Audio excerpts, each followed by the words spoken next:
Baik, terima kasih. Selamat pagi. Assalamualaikum warahmatullahi wabarakatuh. Teman-teman dan adik-adik mahasiswa, mari kita belajar bersama cara pemeriksaan foto kranium.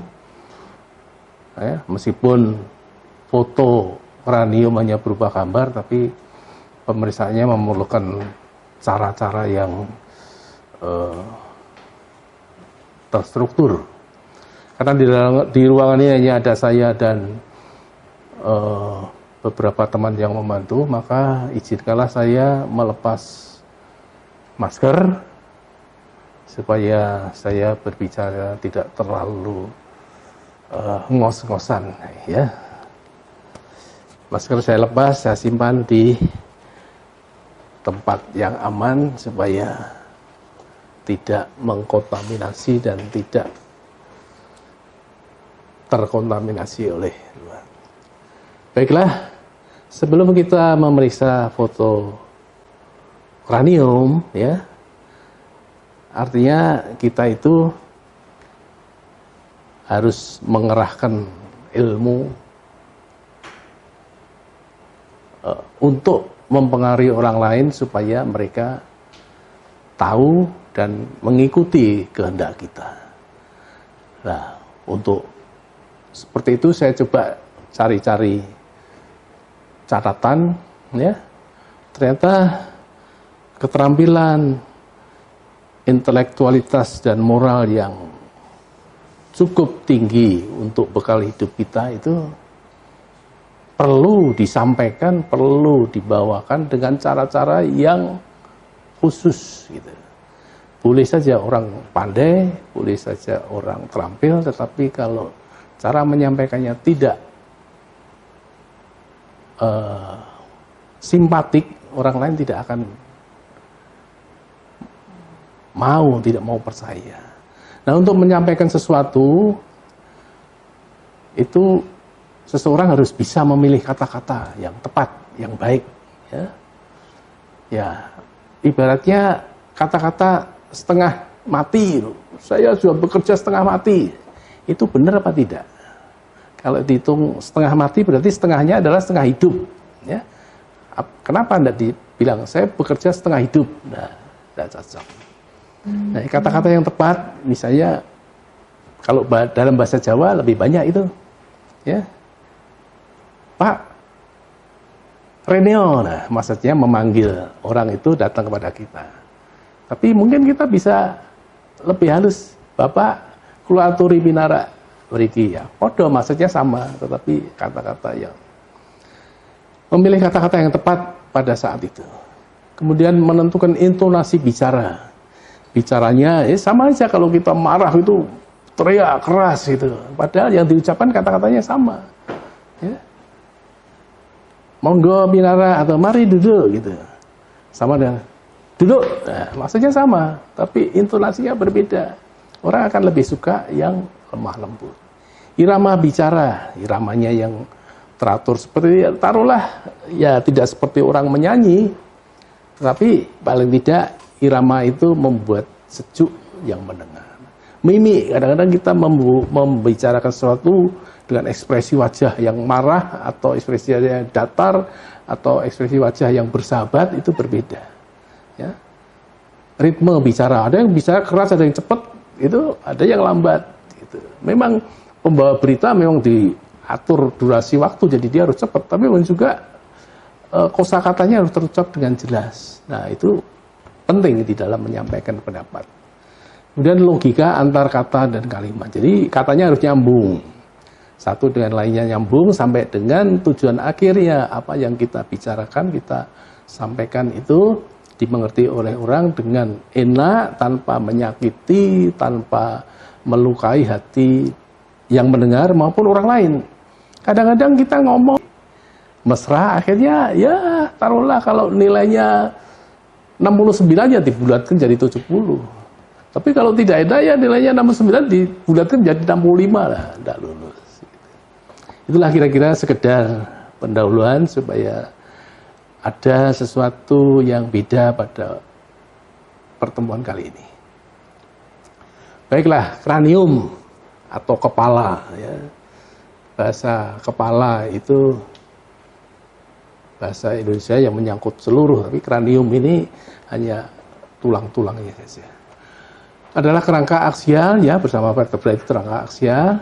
Kranium terdiri dari tulang-tulang yang pipih, tulang-tulang keribusa sebagian, terutama yang di facebone. Kemudian berfungsi untuk proteksi alat-alat di dalamnya, yaitu otak dan saraf-saraf. Kemudian bentuk hampir bulat, ya, terdiri dari banyak tulang yang dihubungkan dengan sendi antar tulang. Ya. Jadi seolah-olah tulang-tulang kranium itu menjadi satu kesatuan utuh berupa bola kepala. Ya. Ketika saudara harus melakukan OC ya, apa namanya, responsi di sini ya, tentu harus dimulai dengan mengucap salam, memperkenalkan diri, menyampaikan maksud tujuan saudara bertemu di situ. Kemudian jangan lupa basmalah ya, sambil menjaga sikap dan berbicara sewajarnya. Sewajarnya tadi aturannya yang kita bicarakan. Apabila saudara harus menunjuk sesuatu di dalam gambar, sebaiknya saudara memakai alat penunjuk, boleh pulpen, boleh alat stick apa, pokoknya jangan tangan kosong. Jangan menunjuk pakai jari ini, kesannya tidak sopan. Jadi nunjuk pakai alat. Nah, kalau ini ballpoint, nunjuknya jangan ujungnya, bongkote pangkalnya. Jadi seolah kita kan, kalau ujungnya ini seolah kita ini senjata ditodongkan ke orang lain. Tapi kalau pangkalnya gini kan kita menghormati dia. Ya, jadi itu menjadi hal yang penting, sederhana, tetapi tolong diperhatikan. Ya, kemudian setelah siap semua, ya, saudara ngambil. Tugas saudara sekarang adalah membaca foto, maka saudara harus ngambil foto. Dilihat foto, namanya, identitasnya, nomornya, ya, mungkin tanggalnya, ya, itu harus sesuai. Foto itu sesuai dengan status yang ada di situ, sesuai dengan pasien yang saudara hadapi, ya, cocok, harus cocokkan, ya. Nah, teknik mencocokkan beberapa mahasiswa agak lupa, ya. Maksudnya mencocokkan, misalnya pasiennya namanya Amir, diambil foto, bapak namanya Amir ya, nah, gitu. Rumahnya Bobotsari ya, nah, gitu. Karena di status di foto itu tulisnya gitu. Itu salah. Kalau pasiennya mau menipu, dia bilang aja iya. Ya. Jadi saudara tidak tahu kalau ditipu. Gampangnya bilang aja iya. Atau orang yang non-educated, sering itu, yang itu. Dipanggil Pak Harso, yang datang orang lain. Setelah ketahuan bahwa bukan dia, loh tadi saya dipanggil oleh Pak Harto, saya datang. Nah, itu kata. Jadi keliru. Nah, saudara tanya, meskipun di situ ada foto namanya tertera Pak Amir, saudara tanya tetap sama dia, bapak namanya siapa? Gitu. Lalu dia akan menyebutkan nama pasti. Kalau namanya bukan Amir, ya sebut aja dia Hasan, Pak Hasan. Pak Hasan rumahnya mana? Batu Raden, loh lah repot. Ini namanya yang diperiksa Amir, rumahnya Bobotsari, fotonya atau fotonya seperti itu, pasiennya lain. Nah, ketahuan kalau ini bukan, tidak cocok. Belum tentu salah dia ya, mungkin salah kita juga. Gitu. Jadi itu cara mencocokkan identitas pasien. Hati-hati. Kemudian setelah saudara ambil foto, saudara pasang di lightboard, ya. Pasang seperti ini, ya, dengan posisi anatomi, R-nya di kanan, ya, kodenya ada di sana, ini identitas, ya, tanggal, nama, ini markernya. Semua foto dipasang sesuai dengan posisi anatomi, gitu. Jadi kalau foto manus gitu ya jangan ke atas begini, bagusnya memang ke atas, tapi seharusnya ke bawah. Kemudian Dilihat apakah foto itu ada kotoran-kotoran yang mengganggu, artefak, ya, artefak bekas tangan atau artefak ditulisi gitu. Oh, ini batunya di sini, lalu dikasih tanda bunder-bunder, oh batunya sini. Itu tidak boleh diberi tanda-tanda seperti itu, tidak boleh. Itu artefak. Nanti mempengaruhi orang yang membaca kemudian. Gitu. Dan setelah itu foto dilihat posisinya apa. Kalau posisi kranium kan banyak, posisi lumbal juga banyak. Nah, ini posisi apa yang saudara munculkan? Gitu. Ada AP, ada lateral, ada waters dan sebagainya. Ya. Setelah saudara tempatkan, artefaknya tidak ada, artefak minimal masih mungkin bisa diterima. Tapi artefak terlalu luas sehingga menutupi gambar, lah itu mempengaruhi. Gitu. Kemudian disebutkan bagian-bagian dari kranium tadi, ya. Disebutin bagian-bagian. Nah, kalau ada kelainan, kalau ini contohnya vertebra, maaf ya, ada kelainan, misalnya di sini ada bayangan opak di sini. Apa ini? Ini daerahnya ginjal. Saudara sebaiknya jangan menyebut ini batu ginjal, belum tentu. Sebelum menentukan ini batu ginjal, saudara harus menyebutkan deskripsinya. Ada bayangan opak, ini betul opak, berarti bukan lusen, ya. Jadi separuh hal lainnya hilang. Bentuknya bulat, ya, berarti yang bentuk fusiform, bentuk apa, kubus hilang. Cuma bentuknya bulat. Terletak di paravertebra lumbal 3, ya. Paravertebra lumbal 3. Ya, jadi ya, daerah sini saja. Nah, baru deskripsi batasnya, jumlahnya, ya, letaknya itu tadi. Nah, terus kalau organ ini gede misalnya mempengaruhi organ lain, terdesak apa tidak. Jadi hal-hal yang begitu saudara harus deskripsi dulu, baru itu suatu kelainan. Kalau itu normal mungkin terlalu banyak yang harus dideskripsi. Normal pun bisa dideskripsi, tapi kalau terlalu banyak ya oke lah, kita bisa abaikan. Kemudian setelah saudara buat deskripsi besar, bentuk, letak, jumlah, batas organ lain yang mempengaruhi, baru saudara bisa simpulkan apa sih bayangan opak tadi. Bisa batu, bisa udara, bisa korpus aluminium, ya, bisa massa, gitu. Nah, baru setelah saudara bisa menentukan pendapat saudara apa itu, lalu ditegaskan lagi, kalau sudah ada seperti ini, mau apa memastikannya? Ini tumor massa misalnya di abdomen kiri, apa ini? Masih banyak tumor massa, ginjal bisa, limpa bisa, usus bisa. Nah, untuk memastikan itu, karena di sini yang dibicarakannya foto ronsen, kita usulkan pemeriksaan lain kalau mungkin. Itu kira-kira di dalam membaca foto seperti itu. Ya, kita masuk ke kranium. Kranium seperti ini. Kita pakai posisi standar saja, kranium AP. Kranium fotonya AP. Itu R-nya salah, itu barangkali radiografernya sudah memasang marker, rencana mau dibuat foto yang lain, PA misalnya, lalu tahu-tahu harus membuat foto marker. Jadi R-nya kebalik. Ya.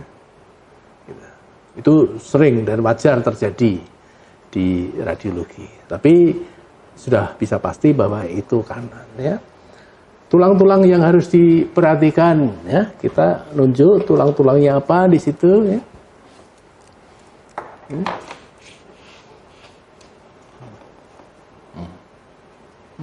Foto kranium, ya, minimal secara garis besar ini kalvarianya, ini fistulnya, ya. Kalvaria terdiri dari tulang-tulang pipih, ya. Kita tahu ada tulang frontalis di sana, tulang parietalis kanan kiri, kemudian temporalis tidak kelihatan, occipitalis superposisi dengan frontalis. Oleh karena ada superposisi, ada yang tidak bisa kelihatan, maka kita perlu melihat pada posisi yang lain. Nah, dari sini kita bisa melihat temporalis dengan baik, occipitalis di sini dengan baik, ya. Bahkan di sini mastoid bisa lihat, ya. Ini calvaria.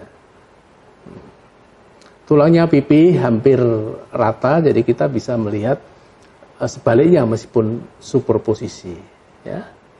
Oke. Ini calvaria. Nah, kalau tulang-tulang sudah dilihat, kita coba melihat tulang yang di face-bone. Ini mandibula, ya, pasti bisa dilihat. Di atasnya ini maksila, ya, maksila. Ini tulang-tulang orbita, ini tulang nasal, ya. Oke. Jadi ada tulang frontalis, temporalis, parietalis, occipitalis, ethmoidalis, sphenoidalis yang ada sinusnya, kemudian maxillaris juga ada sinusnya, kemudian mandibula, ya. Nah, di sini orbita, di sini kita bisa lihat sinus-sinus, ya, nanti pada sinus sphenoid di sana. Tapi sinus sphenoid dengan foto PA AP begini sulit dilihat, ya. Maka untuk sinus kita buat proyeksi yang lain. Oke. Jadi saudara perlu mengidentifikasi tulang-tulang kranium secara garis besar. Kemudian selain itu saudara harus bisa menyebutkan suturanya, ya. Suturanya tidak selalu tampak, ya. Kita lihat posisinya.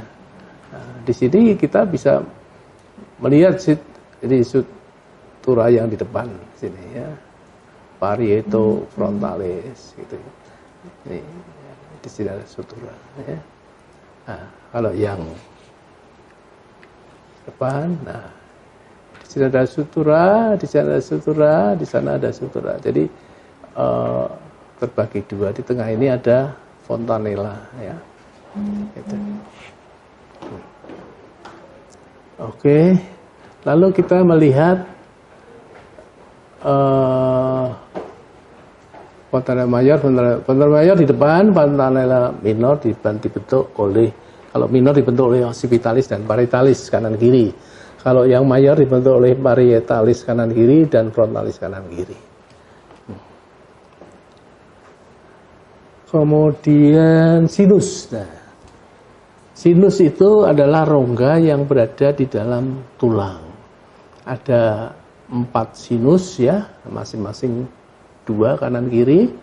Itu ada sinus maxillaris, sinus frontalis, sinus sphenoidalis, dan sinus ethmoidalis. Melihat sinus lebih baik, lebih jelas kalau dibuat foto Wouters. Ini proyeksi Wouters. Disebut Wouters karena yang menemukan Tuan Wouters. Dan nanti dari UMP ada Tuan Amir yang bisa menemukan proyeksi foto yang bisa menunjukkan kelainan yang selama ini belum bisa lihat. Dari foto Wouters, facebone-nya, tulang-tulang wajahnya terlihat lebih kelihatan, ya. Calvaria justru tidak kelihatan. Memang ini tujuannya dibuat proyeksi ini karena organnya berupa bulatan begitu untuk menunjukkan satu tempat dengan tempat yang lainnya, maka kita buat proyeksi tertentu. Dari foto Wouters kita bisa lihat di sini ada septum nasi, ya. Harusnya lurus begitu, tapi ini ada deviasi. Tapi memang kebanyakan ada deviasi, ya. Sini ada orbita, cavum orbita, ya. Jadi di atas ini tulang frontalis, yang lusen ini adalah sinus frontalis, ya. Besarnya, bentuknya sinus dari satu orang ke orang lain berbeda. Makanya kebanyakan kita kan bisa mengidentifikasi seseorang dengan suaranya. Itu karena sinusnya beda-beda. Jadi ruang resonansi suaranya dia beda-beda, jadi nadanya kita bisa bedakan lah satu suara dengan suara yang lain. Ini frontalis, ya. Yang di sini maxillaris, sinus maxillaris. Ini dua sinus yang dominan besar, yang sering terjadi komplikasi infeksi. Sinus ini semuanya mempunyai hubungan dengan kavum nasi. Jadi ada saluran yang menghubungkan antara sinus maxillaris, sinus frontalis, sinus ethmoidalis, sphenoid dengan kavum nasi, biasanya di konka posterior. Nah, sinus ini menjadi penting karena sering terjadi penumpukan sekret kuman yang dibawa dari hidung ke sinus menyebabkan infeksi, jadi ada peradangan, ada udem, jadi tebal. Kalau terjadi pernanahan supuratif, maka rongga sinus ini menjadi terisi cairan. Biasanya ada airfit level di sini. Kalau foto Waters ini dibuat dengan posisi tegak. Kalau posisinya prone gitu ya tidak tampak. Jadi pada Waters kita bisa melihat sinus frontalis dan sinus maxillaris lebih banyak. Nah, sinus sphenoid kita bisa lihat di sini di lateral. Sinus ethmoid di lateral. Ya ini beberapa sinus yang penting. Ya. Memang pada foto AP itu sinus bisa dilihat di sini tapi kecil, sphenoid kecil. Ya. Nah, kadang-kadang kita tidak tahu apakah itu suram apakah tidak karena kecilnya. Ya, kita bandingkan kanan dan kirinya. Sebagai patokan kalau kita melihat foto Waters, nah ini, kalau di sini ada peradangan dari sinus maxillaris, maka lusennya itu kurang dari orbita. Normal orbita sama lusennya sinus maxillaris itu sama. Jadi kalau ada peradangan, ada udip dan sebagainya, maka menjadi tebal, ini lebih opak daripada orbita. Itu sebagai patokan secara kasar. Oke. Kemudian pada foto tadi Waters kita bisa lihat nasal, bisa lihat orbita. Nah, TMJ temporomandibular joint ya. Sendi antara mandibula dan temporal, tulang temporal itu kita buat foto dengan proyeksi sendiri ya. Tapi pada foto lateral kita juga bisa melihat secara kira-kira di sini. Tapi ini superposisi gitu. Temporomandibular joint. Kemudian jangan lupa ketika kita membuat foto, taruhlah Waters ya, mana Waters tadi, atau AP. Nah, ini kita bisa lihat gigi-gigi di sini. Giginya ada kelainan apa? Secara kasar kita bisa lihat. Ya. Yang sering pada anak muda itu ada impacted. Ini gigi nomor 8. Tapi kadang-kadang gigi nomor 8 ini kehabisan tempat, dia tumbuhnya ke samping sana. Biasanya keluarnya sakit kepala. Dia tidak mikir kalau itu sakitnya karena gigi. Dia datangnya ke neurolog. Sakit kepala ke bagian saraf, ke dokter saraf. Ternyata di foto ada impacted gigi ke-8 ya. Yang paling pojok tumbuh ke depan, impacted, tidak tumbuh ke atas, tapi tumbuh ke depan, mendesak gigi nomor 7 di depannya. Wah, itu sakitnya terus-terusan itu. Padahal tidak ada kelainan-kelainan infeksi atau apa dari gigi. Nah, kalau seperti itu tindakannya sudah lain. Dokter saraf sudah tidak menangani, mungkin dikirim ke dokter gigi untuk dicabut salah satu. Apakah yang 8, apakah yang 7. Jadi meskipun kita berbicara tentang saraf, pikirkan kemungkinan-kemungkinan yang lain. Oke, kita lanjutkan. Tool Waters, kita bisa lihat os nasal, orbita, TMJ, gigi ya. Molar 3 itu kilo. Nah, ini fototon. Fototon itu Facebooknya superposisi ya. Memang kita tidak mau melihat ini. yang kita lihat adalah kalvarianya.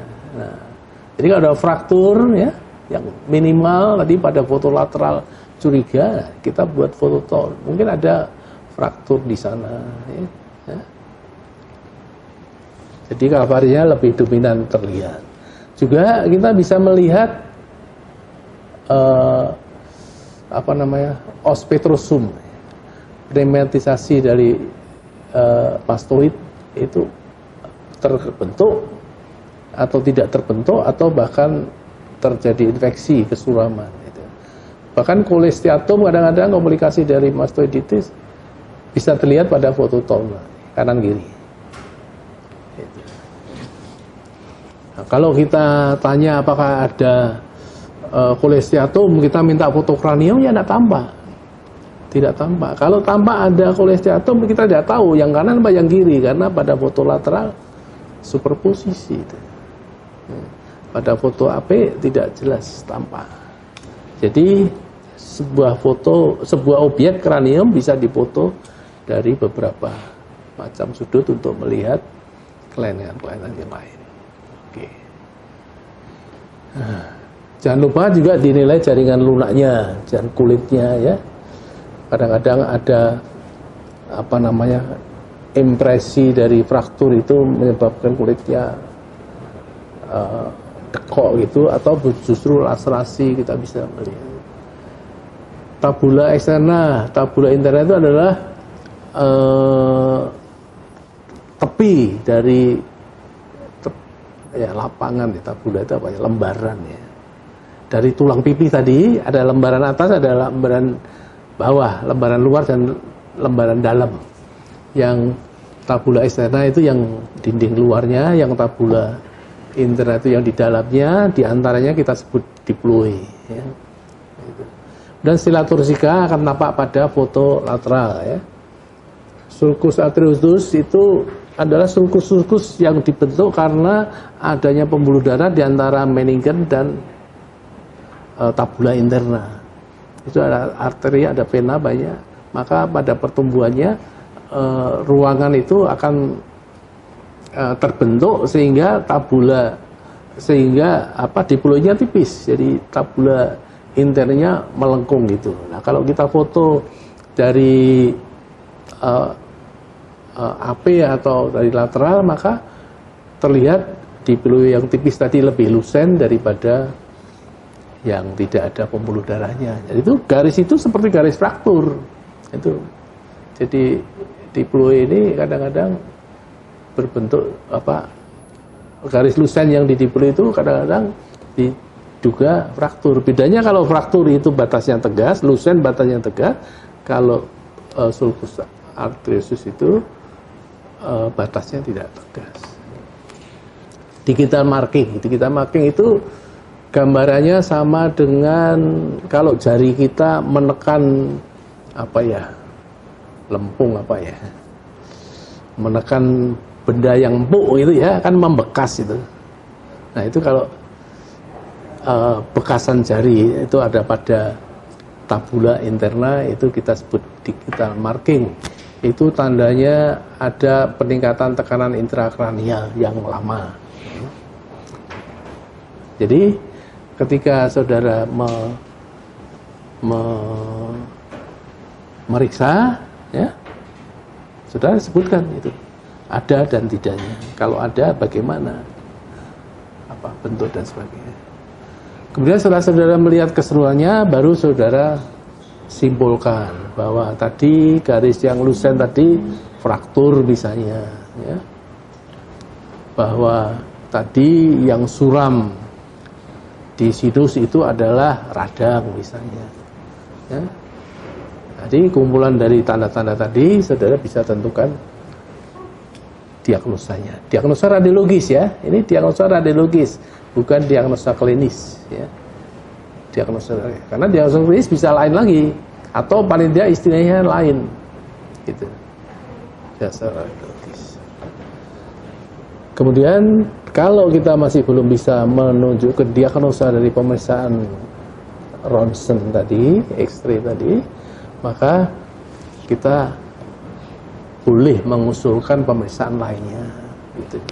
Misalnya pemeriksaan yang lebih canggih, CT scan atau MRI, atau bahkan kita usulkan pemeriksaan laborat, bisa saja. Pemeriksaan USG ketemu ada asites, ada splenomegali, heparnya masih ragu-ragu, nah, ini barangkali sirosis. Kita usul aja laboratorium, pemeriksaan laboratorium yang mendukung sirosis. Mungkin gitu. Usul ya, sifatnya usul, jadi bukan memaksakan. Oke, saya kira habis ya. Untuk sesi pertama kranium, saya kira itu untuk saudara-saudara ya. Banyak memang kelainan-kelainan di kepala ya, yang tidak bisa dilihat dengan foto ronsen. Maka kita memerlukan CT scan atau MRI, terutama untuk melihat otak atau persarafan atau vaskularisasi di daerah otak. Itu kranium tidak bisa menjangkau, maka MRI atau CT scan akan bisa menjangkau. Baik, untuk kranium saya sudahi sekarang ya, kita nanti meningkat ke pemeriksaan vertebra.